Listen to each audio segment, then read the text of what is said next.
I am the Viper.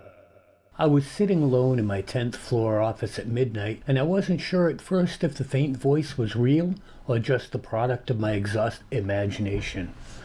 I often used to go back to the office in the evening so I could finish the work that was subject to constant interruption during the day. As far as I knew, I was completely alone in the entire building as usual during my late night work sessions. There'd been no other cars in the parking lot when I pulled in.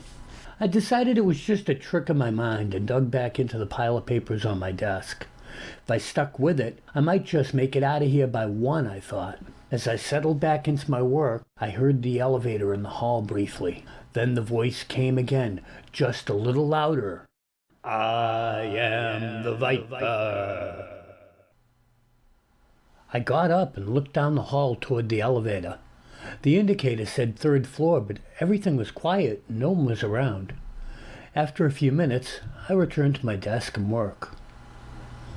5 minutes later, I was making good progress, and again, the elevator made some noise like someone was using it. I am the Viper. It unmistakably came from that direction, again, a little louder and a little closer. I got up again and cautiously peered around the corner and down the hall toward the elevator. 5th floor appeared in the digital display over the elevator door, and the eerie orange glow of the LED display was the only light visible in that end of the hall where the night lights were never lit. After staring into the near darkness for a few minutes, I decided what I'd do. I would go back to work, but if I heard the creepy voice of the Viper again, I was going to call the police. Back at work a few minutes later, I'd almost forgotten the whole thing when I heard the telltale sound of the elevator again, followed by the announcement I'd come to dread.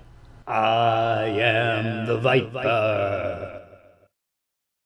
Jumping up, I peered down the hallway, and this time, the orange characters spelled out 8th floor.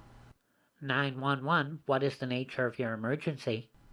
After I was transferred to the police line, I explained what had been taking place. The officer said they'd be sending someone out to check the building. Before I got off the phone, the dreaded elevator was moving again.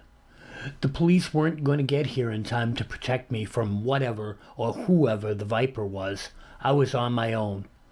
I ran to the elevator door with an umbrella in my hand that I grabbed from the coat rack near the office door.